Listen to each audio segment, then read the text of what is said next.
एक घने और खुशहाल जंगल में चीकू नाम का एक बंदर रहता था, जो बहुत शरारती और फुर्तीला था। लेकिन उसकी एक गंदी आदत ने उसे बाकी जानवरों से अलग कर दिया था। चीकू को अपनी साफ सफाई का बिल्कुल ख्याल नहीं रहता था। वह कभी नहाता नहीं था। उसके हाथ पैर हमेशा मिट्टी से सने रहते थे और उसके नाखूनों में गंदगी भरी रहती थी। जब भी उसके दोस्त उसे टोकते या सफाई के फायदे समझाते, तो वह उनकी बातों को हंसी में उड़ा देता और कहता कि जंगली जानवरों को सजने संवरने की कोई जरूरत नहीं होती। उसकी इसी लापरवाही के कारण धीरे धीरे उसके पास से बदबू आने लगी और दूसरे जानवरों ने उसके करीब बैठना भी कम कर दिया था। एक दिन जंगल में हाथी दादा के जन्मदिन के उपलक्ष्य में एक भव्य दावत का आयोजन किया गया, जिसमें शामिल होने के लिए सभी जानवर बहुत उत्साह के साथ तैयार हो रहे थे।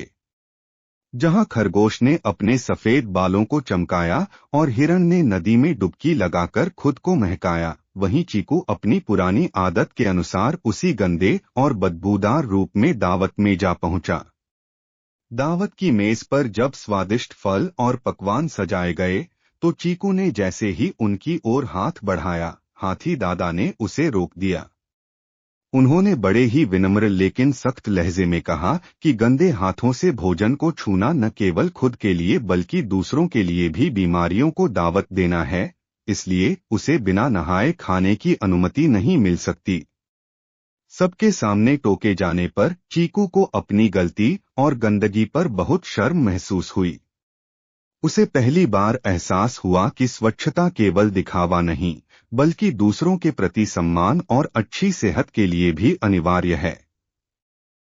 वह बिना समय गवाए पास की नदी पर गया और काफी देर तक रगड़ कर नहाया और खुद को पूरी तरह साफ किया।